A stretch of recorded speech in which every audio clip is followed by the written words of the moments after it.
Hi hello नमस्ते दोस्तों, मैं हूं प्रवीण सर और मैं आप सबका स्वागत करता हूं आलसी इंजीनियर्स के प्लेटफॉर्म पे। सो डियर फ्रेंड्स, आज के लेक्चर में हम लोग देखने वाले हैं last minute preparation strategy for insem exam.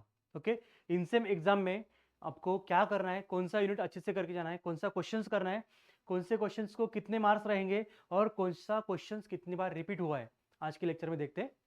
Backlog लगने का कोई चांस ही नहीं है। बस कितना स्कोर करना है ये सोच लो। 15 साल की मेहनत और 2 लाख से ज्यादा बच्चों के ट्रस्ट से बना ये आलसी इंजीनियर अपने premium, curated and university wise updated courses लेके आ रहा है सिर्फ आपके लिए। जी हाँ, अब आपके इंजीनियरिंग के एग्जाम्स में ये आलसी इंजीनियर रहेगा हमेशा आपके साथ। ज्वाइन अस नाउ एट आलसी engineer. Thank you.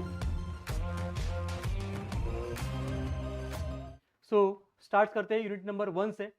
Unit number 1 is resolution and composition of forces. अभी इनसेम जो क्वेश्चन पूछने वाले हैं यूनिट नंबर 1 में 15 मार्क्स के लिए, unit number 2 is for 15 marks. Okay, unit number 1 जो है आपका resolution and composition of forces, ये 15 मार्क्स के लिए पूछा है। यहाँ पे मैंने 4 पेपर जो है, प्रीवियस क्वेश्चन पेपर जो है, इसका एनालिसिस यहाँ पे दिखाया है कौन से क्वेश्चन में कौन सा क्वेश्चन पूछा गया है। ओके, क्वेश्चन नंबर 1 और क्वेश्चन नंबर 2 रहता है। So question number 1 A B C, 3 type से एबीसी 3 पार्ट में डिवाइड किया है क्वेश्चन नंबर 1। सो यहाँ पे पहला क्वेश्चन है रिजल्टेंट का कंडीशन गिवन। अगर आप लोग ऑब्जर्व करते हो तो रिजल्टेंट का condition given, resultant condition given है, यहाँ पे भी रिजल्टेंट का कंडीशन गिवन है, यहाँ पे भी रिजल्टेंट का कंडीशन गिवन है, यहाँ पे भी रिजल्टेंट का कंडीशन गिवन है। इट इंडिकेट्स हर एक पेपर में इसके ऊपर क्वेश्चन पूछा गया है।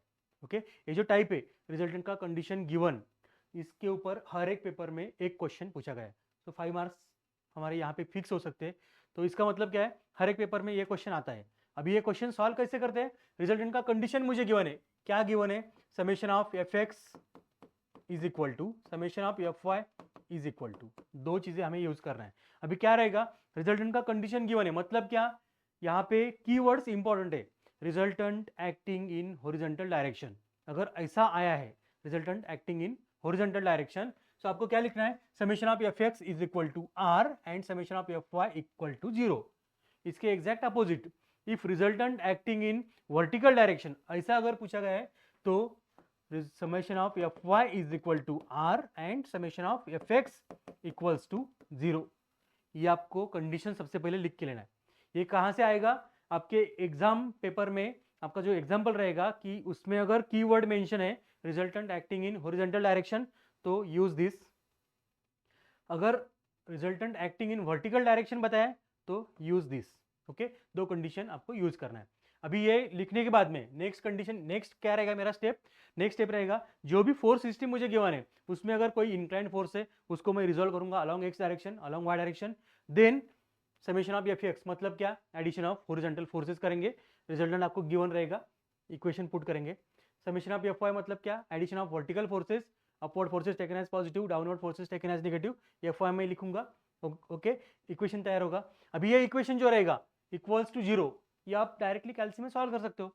तो कैल्सी में कैसे सॉल्व करना है उसका एक वीडियो हम लोगों ने ऐप के ऊपर ऑलरेडी अपलोड किया है। ओके, वीडियो देखो, उस तरह से उसको हम सॉल्व कर सकते हैं। ओके, सो ये हो गया आपका टाइप नंबर 1 का प्रॉब्लम, रिजल्टेंट का कंडीशन गिवन है। अभी तक के हर एक एग्जाम्पल में, हर एक एग्जाम में वो क्वेश्चन पूछा गया है। ओके, सो इट इंडिकेट्स कि हमें ये क्वेश्चंस रिपीट मिलने वाला है, रिजल्टेंट का कंडीशन गिवन है। सो सॉल्व करने के लिए एकदम सिंपल है, 2 स्टेप में आंसर मिलता है। ये भी आपको इक्वेशन जो रहेगा इक्वल्स टू 0 वाला, ये equation by using calci directly solve करना है, आपको आंसर मिलता है। Okay, this is first type. देखो अभी सेकंड क्या है, जैसे कि हम लोगों ने ऐप में देखा है पहले लेक्चर में, हमारे पास टाइप्स कितने हैं, type number 1 resultant find out करना है। ओके, रिजल्टेंट कैसे फाइंड आउट करते हैं, कोई भी इंक्लाइंड फोर्स सिस्टम अगर दिया है मुझे गिवन फोर्स सिस्टम है, उसमें कुछ इंक्लाइंड फोर्सेस है, सबसे पहले हम लोग उसको रिजॉल्व करते हैं along X direction, along Y direction. Then by using formula R is equal to under root summation of F X square plus summation of F Y square, resultant find out करते हैं। Okay, सो यहाँ पे link कैसा है देखो, type number 1 में अगर अच्छे से करता हूँ रिजल्टेंट ऑफ फोर्स सिस्टम, मैं अगर अच्छे से फाइंड आउट करता हूँ, अगर मुझे टाइप नंबर 1 अच्छे से आता है तो मैं टाइप नंबर 3 का जो प्रॉब्लम है मेरा, टाइप नंबर 3 क्या है, टाइप नंबर 3 वेरिग्नॉन्स थ्योरम। वेरिग्नॉन्स थ्योरम में क्या रहता है, सो वेरिग्नॉन्स थ्योरम में क्या पूछते हैं, वेरिग्नॉन्स थ्योरम में पूछते हैं कि determine resultant and locate its position. Resultant भी आपको फाइंड आउट करना है और रिजल्टेंट कहाँ पे लाए हो रहा है, उसका लोकेशन क्या है, ये फाइंड आउट करने के लिए पूछते हैं। तो मैंने अगर टाइप नंबर 1 अच्छे से किया है तो इसका भी पहला पार्ट जो है रिजल्टेंट फाइंड आउट करना है वो मैं अच्छे से कर सकता हूँ। ओके, सो इसका मतलब क्या है, ये रिजल्टेंट का टाइप नंबर 1 का प्रॉब्लम है, रिजल्टेंट ऑफ फोर्स सिस्टम मैं अगर अच्छे से फाइंड आउट करता हूँ तो वहाँ पे मुझे 5 मार्क्स मिलते हैं। सो 5 मार्क्स वहाँ पे मिलेंगे। रेनॉल्ड्स थ्योरम का अगर क्वेश्चन पूछते हैं कि determine resultant and locate its position, suppose वो 8 मार्क्स के लिए क्वेश्चन अगर पूछा है तो उसमें से 5 मार्क्स रिजल्टेंट फाइंड आउट करने के लिए और रिमेनिंग 3 मार्क्स उसका लोकेशन के लिए। ओके, स्टेप वाइज मार्किंग है। सो यहाँ पे मैं अगर रिजल्टेंट फाइंड आउट करता हूँ तो यहाँ पे भी मुझे 5 मार्क्स मिल सकते हैं। सो 5 + 5 10 मार्क्स मेरे यहाँ पे भी हो सकते हैं। ओके, एक ही टाइप में अगर अच्छे से करता हूँ तो। Okay, type number 1, type number 2, type number 3 का बताया मैंने। टाइप नंबर 2 में क्या है, रिजल्टेंट का कंडीशन गिवन है, ये मैंने आपको बताया कैसे सॉल्व करना है। रिजल्टेंट का कंडीशन गिवन है, ये कैसे सॉल्व करना है मैंने आपको बताया। Okay, so it will be ask for 5 marks. सो 5 + 5 + 5 अगर एक ही स्लॉट में आते हैं तीनों तो 15 आउट ऑफ 15 आपको मिल सकते हैं। ओके, अभी देखते हैं यहाँ पे क्या है। रिजल्टेंट का कंडीशन गिवन है, ये मैंने बताया आपको। Unknown force P by using Varignon's theorem, same अभी बताया आपको। कोई भी फोर्स सिस्टम अगर गिवन है तो उसको रिजल्व करो अलोंग, इंक्लाइन फोर्स को रिजल्व करो along X direction, along Y direction, resultant find out करो। उसके बाद बाय यूजिंग वेरिग्नोस थ्योरम आपको रिजल्टेंट का लोकेशन फाइंड आउट करना है। सो सेम प्रोसीजर यहाँ पे भी यूज करना है मुझे 5 मार्क्स के लिए। और एक क्वेश्चन यहाँ पे एडिशनल क्वेश्चन कौन सा है, थ्योरी का क्वेश्चन है, state law of parallelogram of forces. So theory के क्वेश्चंस कितने आए, state law of parallelogram of forces, theory of Varignon's theorem and transmissibility क्या है। Okay, theory of Varignon's theorem and transmissibility क्या है ये पूछा गया है। क्लियर। सो थ्योरी का एक क्वेश्चन पूछते हैं। सो थ्योरी के लिए क्या करेंगे, हमारे ऐप में एक पीडीएफ मैंने अपलोड किया है, तो पीडीएफ देखो, सिर्फ 4 या 5 क्वेश्चन से, 5-6 क्वेश्चन से उतने करके जाना है, उसमें से ही थ्योरी का क्वेश्चन आपको एग्जाम में पूछते हैं। ओके, उतना करके जाओ। अभी हो गया question number 1A, B, C। उसको और में क्या रहेगा, resultant at its location, Varignon's theorem. जैसे मैंने आपको बताया, मैंने फर्स्ट टाइप भी अगर अच्छे से किया तो मैं वेरिग्नोस थ्योरम यूज करके उसका resultant find out, location find out कर सकता हूँ। This will be ask for 10 marks. Then couple and its characteristics, ये थ्योरी का क्वेश्चन पूछा है सिर्फ 10 और 5 मार्क्स के लिए। Same here, resultant of force system, पहला टाइप फोर्स सिस्टम आपको गिवन रहेगा, उसको इंक्लाइन फोर्स को रिजोल्व करना है by using R = √summation of fx² + summation of fy², resultant find out करना है। Okay, then condition of resultant given by using parallelogram of forces आपको फाइंड आउट करना है। देन थ्योरी का question, resultant and equilibrium. Okay, तो theory questions के लिए आप पीडीएफ रेफर करो जो हम लोगों ने ऐप में अपलोड किया है। Okay, this is all about unit number 1। 15 marks के लिए आपको अच्छे से करके जाना है, लिंक है एक दूसरे को। टाइप नंबर 1 अच्छे से करो, आप वेरिग्नोस थ्योरम अच्छे से सॉल्व कर सकते हो। टाइप नंबर 2 में क्या है, सो रिजल्टेंट का कंडीशन मुझे गिवन है, either acting in horizontal direction या फिर एक्टिंग इन वर्टिकल डायरेक्शन। सो सिर्फ summation of fx = R, summation of fy = 0, vice versa, दोनों आपको यूज करना है कंडीशन। जैसा आपका रिजल्टेंट का कंडीशन गिवन है उस हिसाब से 2 इक्वेशन यूज करना है, और इक्वेशन डायरेक्टली कैल्सी में सॉल्व करना है। ओके, सो आपको मैन्युअली सॉल्व करने की जरूरत नहीं, आप कैल्सी में डायरेक्टली इक्वेशन सॉल्व कर सकते हो, आंसर आपको मिलेगा। और तीसरा क्या है, थ्योरी का कोई एक आधा क्वेश्चन 4 मार्क्स के लिए पूछते हैं, तो थ्योरी मैंने ऑलरेडी अपलोड किया है। Okay, this is all about unit number 1 and this will be asked for 15 marks. अभी यूनिट नंबर 2 जो है, जो आपको मैक्सिमम मार्क्स देने वाला है, यूनिट नंबर 2, वहां पे क्या करना है, अभी एनालिसिस के हिसाब से देखो क्या है। पहला क्वेश्चन आपको पूछा है, define centroid and locate centroid और find out centroid for shaded portion. Centroid for shaded portion, centroid का क्वेश्चन आया है, फाइंड सेंट्रॉइड, फाइंड सेंट्रॉइड। हर जगह पे आपको सेंट्रॉइड का पोर्शन दिखेगा, सेंट्रॉइड का क्वेश्चन दिखेगा, सेंट्रॉइड सेंट्रॉइड सेंट्रॉइड सेंट्रॉइड, हर एक पेपर में सेंट्रॉइड का एक क्वेश्चन आया है। ओके, अभी इसका भी लिंक कैसा है देखो, पहला क्वेश्चन है मेरा सेंट्रॉइड। सेंट्रॉइड के लिए मुझे करना क्या है, 4 या 5 फार्मूलीज है, उतने सिर्फ अच्छे से याद रखो। Centroid of plane figure, centroid of lines. Okay, दोनों में से एक क्वेश्चन आपको पूछते हैं, 4 या 5-6 फार्मूलीज है, सिर्फ उतने आपको याद रखना है। एरिया क्या रहता है, एक्स बार क्या रहता है, वाई बार क्या रहता है। ओके, फार्मूलीज याद रखना है, सेंट्रॉइड डिटरमाइन करना है। सो अपना जो वीडियो है उतना देखो, उसमें से जितने प्रॉब्लम्स है वो अच्छे से करके जाओ। अभी सेंट्रॉइड अगर मुझे अच्छे से आता है तो उसको और में क्या है, उसको और में है moment of inertia, moment of inertia, moment of inertia पूछा गया है, यहाँ पे भी मोमेंट है, मोमेंट ऑफ इनर्शिया है। सो मोमेंट ऑफ इनर्शिया का पहला स्टेप क्या रहेगा, मोमेंट ऑफ इनर्शिया का पहला स्टेप है, जो भी डायग्राम मुझे गिवन है उसका मुझे सेंट्रॉइड फाइंड आउट करना है। ओके, सो जो हम लोगों ने पहले टाइप में किया है, 4-5 फार्मूलेज याद रखे, सेंट्रॉइड फाइंड आउट किया है। अगर मैं ये टॉपिक अच्छे से करता हूँ तो मोमेंट ऑफ इनर्शिया भी मैं इजीली सॉल्व कर सकता हूँ। ओके, सपोज सेंट्रॉइड का प्रॉब्लम इस टाइप में, क्वेश्चन नंबर 3 में अगर सेंट्रॉइड का प्रॉब्लम थोड़ा डिफिकल्ट लेवल का आता है तो क्या करना है आपको, attempt this moment of inertia. उसका पहला टाइप जो है मोमेंट ऑफ इनर्शिया का पहला पार्ट जो रहेगा वो है आपका सेंट्रोइड फाइंड आउट करना है। सो अगर आप सेंट्रोइड भी अच्छे से फाइंड आउट करते हो, सपोज मुझे मोमेंट ऑफ इनर्शिया का आगे का पार्ट नहीं आया, तो यहाँ पे स्टेप वाइज मार्किंग है। मैं अगर सेंट्रोइड अच्छे से फाइंड आउट कर सकता हूँ तो यहाँ पे 4 या 5 मार्क्स मुझे इजीली सेंट्रोइड के लिए मिल जाएंगे। ओके, सो सेंट्रोइड अच्छे से करो, you will get 4 to 5 marks easily, आपको 4 या 5 मार्क्स यहाँ पे मिलने वाले हैं। ओके, नेक्स्ट इसमें क्या करना है, नेक्स्ट है बेल्ट फ्रिक्शन। देखो बेल्ट फ्रिक्शन ये एकदम इजी टॉपिक है। बेल्ट फ्रिक्शन देखो कहाँ पे पूछा है, एक 7 मार्क्स के लिए बेल्ट फ्रिक्शन, 5 मार्क्स के लिए बेल्ट फ्रिक्शन, 5 मार्क्स के लिए बेल्ट फ्रिक्शन, 6 मार्क्स के लिए बेल्ट फ्रिक्शन। हर एक पेपर में बेल्ट फ्रिक्शन का प्रॉब्लम आया 6 या 5 मार्क्स के लिए। ओके, अभी यहाँ पे क्या है, बेल्ट फ्रिक्शन में क्या है, सिर्फ फार्मूला याद रखना है, T2/T1 is equal to e raise to the power mu beta.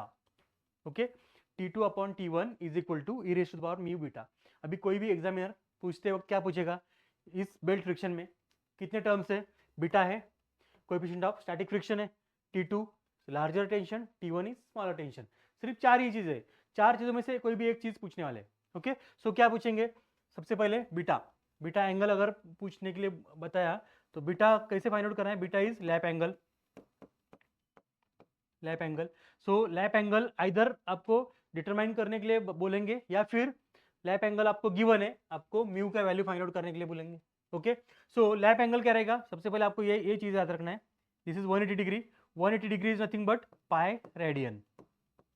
Okay, 180 degree is nothing but pi radian. Okay, so this is half turn. कोई भी शाफ्ट रहा कि वो कोई भी रॉड रहा तो वहां पे अगर बेल्ट पास होता है इस शाफ्ट के ऊपर से तो कितने देर तक कांटेक्ट में है, कौन से लैप तक वो कांटेक्ट में, देखो ये कांटेक्ट में कहाँ तक है, 180 डिग्री तक है। 180 डिग्री मतलब क्या, पाई रेडियन। 180 डिग्री मतलब पाई रेडियन। सो अगर ये इतना कांटेक्ट में है तो ये एंगल कितना है, 180 डिग्री है। 180 डिग्री मतलब पाई रेडियन एंगल रहेगा। Okay, so angle is pi radian. So उसका कांटेक्ट है पाई रेडियन। अगर ये कंप्लीट 1 टर्न कंप्लीट करता है, यहाँ पे कंप्लीट 1 टर्न करता है, 180 प्लस 180 360 हो गया। तो 360 मतलब 2 पाई रेडियन, 360 डिग्री मतलब 2 pi radian. Okay, number of turn, 1 turn complete हो गया, 1 टर्न कंप्लीट मतलब 2 पाई रेडियन। अभी ये चीज याद रखो अच्छे से, 1 टर्न मतलब 2 पाई रेडियन। अभी यहाँ पे सपोज मुझे पूछा गया है 1.5 टर्न्स उसने कंप्लीट किया है, 1.5 टर्न्स। सो 1.5 इंटू 2 पाई अगर मैं करता हूँ तो मुझे लैप एंगल मिलता है। ओके, और इससे और एक्स्ट्रा क्या रहेगा, ये सपोज मुझे शाफ्ट गिवन है और बेल्ट पासिंग थ्रू दिस, इतना पास हो रहा है, कितना डिग्री पास हो रहा है, 90 डिग्री। 90 डिग्री मतलब पाई/2 रेडियन। सो ये 3-4 चीजें याद रखना है आपको, सिर्फ बीटा इज लैप एंगल, कैसे लेना है उसको, 180 डिग्री अगर कर रहा है तो पाई रेडियन, 360 डिग्री कर रहा है तो 2 पाई रेडियन। 360 मतलब 1 कंप्लीट टर्न, एक कंप्लीट टर्न हो रहा है, एक कंप्लीट टर्न मतलब 2 पाई रेडियन। अभी 1.5 टर्न्स अगर दिया है तो 1.5 से मल्टीप्लाई करना है 2 पाई को। Okay, you will get beta. इतना ही कर रहा है, हाफ 90 डिग्री कर रहा है तो पाई/2 रेडियन। ओके, इतने 3 या 4 चीजें सिर्फ आपको याद रखना है। देन नेक्स्ट क्या है, नेक्स्ट इज म्यू का वैल्यू। म्यू का वैल्यू जनरली हर एक एग्जाम में आपको गिवन रहता है, 0.2 0.25 म्यू का वैल्यू गिवन रहेगा। तो इसको सॉल्व कैसे कर रहे हैं, T2 is larger tension, suppose 100 newton मुझे गिवन है, T1 is smaller tension, suppose 50 newton given है, is equal to e raise to the power, mu का वैल्यू सपोज 0.2 है, बीटा का वैल्यू मुझे फाइंड आउट करने के लिए पूछा है। सो ई को इस साइड में लेके आना है आपको, कैल्सी में आपके एलन का बटन है वो प्रेस करना है, 100/50 100/50 करो, आपको मिलेगा 0.2 इंटू बीटा। सो 0.2 को इस साइड में लेके आना है, डिवाइड करना है इसको, you will get beta value. Beta का वैल्यू यहाँ पे फाइंड आउट करने के लिए पूछते हैं, बीटा का वैल्यू निकालेंगे या फिर आपको म्यू का बीटा का वैल्यू गिवन रहेगा, म्यू का वैल्यू फाइंड आउट करने के लिए पूछेंगे। या फिर नेक्स्ट क्या है, कोई भी ये जो फोर्स है T1 या T2 इसका रेंज पूछ सकते हैं, find out P force, P का वैल्यू, P का रेंज पूछेंगे, मैक्सिमम वैल्यू P का कितना रहेगा, मिनिमम वैल्यू कितना रहेगा। अपने ऐप में बेल्ट फ्रिक्शन की 3-4 प्रॉब्लम सॉल्व करके रखें, 4-5 प्रॉब्लम सॉल्व करके रखें, उतने प्रॉब्लम अच्छे से करके जाओ। ओके, सो उसमें से एक प्रॉब्लम आपको एग्जाम में आ सकता है। This is for belt friction. अभी इंपॉर्टेंट टॉपिक कौन सा है, दूसरा second topic is ladder friction. अभी लैडर फ्रिक्शन के लिए ये टॉपिक अच्छे से करके जाना है आपको। लैडर फ्रिक्शन देखो मैंने आपको क्या बताया, belt friction 7 marks, next ladder friction है। लैडर फ्रिक्शन का प्रॉब्लम पूछते हैं, हर एक एग्जाम में पूछा है ladder friction, ladder friction, ladder friction, यहाँ पे भी लैडर फ्रिक्शन है, ओके यहाँ पे नहीं पूछा है, लैडर फ्रिक्शन है, यहाँ पे भी लैडर फ्रिक्शन है। 1 2 3 कंटिन्यू एग्जाम में आपको लैडर फ्रिक्शन का प्रॉब्लम आया है। लैडर फ्रिक्शन एकदम ईजी है, क्या करना है लैडर फ्रिक्शन में आपको, यहाँ पे एक लैडर मुझे गिवन रहेगा, दिस इज लैडर। अभी यहाँ पे 2 कीवर्ड है, कौन से, स्मूथ सरफेस या फिर रोलर पॉइंट या रोलर सरफेस, अगर है कोई पॉइंट पे के ऊपर अगर मुझे गिवन है, स्मूथ सरफेस गिवन है या फिर रोलर पॉइंट मुझे गिवन है, ये 2 कीवर्ड अगर आते हैं तो उस पॉइंट पे फ्रिक्शन डेवलप नहीं होगा, ओके वहां पे फ्रिक्शन आपको दिखाना नहीं है। अभी फ्रिक्शन में क्या रहेगा, लैडर रहेगा, उसका लेंथ सपोज मुझे 10 मीटर गिवन है, लैडर का लेंथ आपको गिवन रहेगा, एंगल गिवन रहेगा थीटा। आपको क्या पूछने वाले हैं, find out contact reaction at point A, that is RA RB, आपको पहला क्वेश्चन रहेगा find out contact reaction. Second question आपको क्या पूछ सकते हैं, देखो अभी ये इसका जो वेट है लैडर का वेट जो है ये डाउनवर्ड एक्ट होगा, लैडर के वेट की वजह से क्या होगा, यहाँ इसका मोशन जो है ये डाउनवर्ड साइड में एक्ट होगा, मोशन डाउनवर्ड साइड में तो फ्रिक्शनल फोर्स अपोजिट साइड में एक्ट होता है, म्यू इंटू RB। ये इस साइड में आएगा, इसका मोमेंट इस साइड में होगा, इसके एग्जैक्ट अपोजिट साइड में आपको फ्रिक्शनल फोर्स अप्लाई करना है, mu into RA। Okay so पूछेंगे क्या आपको, नॉर्मल रिएक्शन पहला क्वेश्चन रहेगा, नॉर्मल रिएक्शन आपको पूछ सकते हैं। सेकंड क्वेश्चन क्या है, यहाँ का वैल्यू थीटा पूछ सकते हैं, या फिर man climbing on this ladder, उसका डिस्टेंस कितना रहेगा, डिस्टेंस फाइंड आउट करना है। सो ये फाइंड आउट करने के लिए आपको सबसे पहले क्या है, लैडर फ्रिक्शन का फ्री बॉडी डायग्राम आपको ड्रॉ करना है, जहाँ पे उसने कॉन्टैक्ट किया है, कॉन्टैक्ट रिएक्शन दिखाओ, कॉन्टैक्ट रिएक्शन आपको दिखाना है। कॉन्टैक्ट रिएक्शन दिखाने के बाद में उसका सेल्फ वेट एक्ट होता है सेंटर में, सेल्फ वेट, कोई मैन अगर क्लाइंब कर रहा है तो उसका भी वेट एक्ट होगा। देन उसके बाद में आपको सबसे इंपॉर्टेंट क्या है, आपको ये डिस्टेंस जो है हॉरिजॉन्टल डिस्टेंस ये फाइंड आउट करना है, ये वर्टिकल डिस्टेंस ये अगर फाइंड आउट गिवन नहीं है तो आपको फाइंड आउट करना है। कैसे फाइंड आउट करना है, by using trigonometry, right angle triangle, तो ये बाय यूजिंग थीटा, यहाँ पे Fy और Fx, तो ये कैसे फाइंड आउट करते हैं हम, sine theta cos theta tan theta formula, sine theta cos theta tan theta, ये 3-4 फार्मूलेज यूज करके हम लोग ये vertical and horizontal distance find out करते हैं। ओके ये डिस्टेंस फाइंड आउट करने के बाद में आपको लास्ट स्टेप क्या यूज करना है, summation of Fx equals to 0, summation of Fy equals to 0 and summation of moment equals to 0। 3 equilibrium condition use करो, आपको जो पूछा है, जो क्वांटिटी आपको पूछा है आइदर थीटा या फिर नॉर्मल रिएक्शन, आप इजीली कैलकुलेट कर सकते हो। Okay so ladder friction comparison में इजी है, बेल्ट फ्रिक्शन इजी है, by using T2/T1 is equal to e⁻μ⁴ तो 2 क्वेश्चंस अच्छे से करके जाना है आपको। 2 मैंने आपको बताया, सेंट्रॉइड अगर आप अच्छे से करते हो तो मोमेंट ऑफ इनर्शिया का भी आप अटेम्प्ट कर सकते हो, centroid, moment of inertia, ladder friction and belt friction, ये 4 टॉपिक आपको अच्छे से करके जाना है। नेक्स्ट लास्ट टॉपिक क्या है आपका, last topic is that block friction, block resting on horizontal floor, block resting on inclined floor. Okay अभी यहाँ पे भी क्या, सिर्फ आपको फ्री बॉडी डायग्राम अच्छे से निकालते आना चाहिए। ओके कॉन्टैक्ट रिएक्शन ब्लॉक का सेल्फ वेट डाउनवर्ड एक्ट होगा, कॉन्टैक्ट रिएक्शन इंक्लाइंड का अगर है इसका सेल्फ वेट एक्ट होता है डाउनवर्ड डायरेक्शन में, यहाँ पे कुछ एंगल गिवन रहेगा थीटा, तो this angle theta and this theta is equal to, ये सेम रहते, दोनों सेम रहेंगे। यहाँ पे अगर कोई फोर्स P अप्लाई किया है तो because of this P force movement जो है ब्लॉक का इस साइड में होगा, राइट हैंड साइड में, इसके एग्जैक्ट अपोजिट साइड में आपको फ्रिक्शनल फोर्स अप्लाई करना है, mu into n, this is normal reaction, this is weight. Okay अभी क्या करना है आपको, सिर्फ एक्स एक्सिस इसको कंसिडर करना है, इसको Y axis and equilibrium condition, summation of Fx equals to 0, summation of Fy equals to 0, 2 equilibrium condition use करो। आपको जो पूछा है suppose either P force find out करने के लिए पूछेंगे या फिर एंगल थीटा पूछेंगे, तो by using this 2 equilibrium conditions, ये 2 कंडीशन आपको अप्लाई करना है। कंडीशन में क्या है, समेशन ऑफ Fx मतलब हॉरिजॉन्टल फोर्स का एडिशन, समेशन ऑफ Fy मतलब वर्टिकल फोर्स का एडिशन, ये करके आप कोई भी प्रॉब्लम सॉल्व कर सकते हो ब्लॉक फ्रिक्शन के लिए। यूनिट नंबर 2 में आपको सबसे पहले क्या करना है, सेंट्रॉइड का पार्ट अच्छे से करना है। अगर मैं सेंट्रॉइड अच्छे से करता हूँ तो मुझे मोमेंट ऑफ इनर्शिया इजीली मैं सॉल्व कर सकता हूँ। Okay then next ladder friction and belt friction, ये 4 टॉपिक्स अच्छे से करके जाओ, आपको इजीली 12 मार्क्स यहाँ पे मिल सकते हैं। तो दोस्तों ऐसे वीडियो के लिए आप लोग हमारा ऐप डाउनलोड कर सकते हो, आलसी इंजीनियर का app. Thank you so much.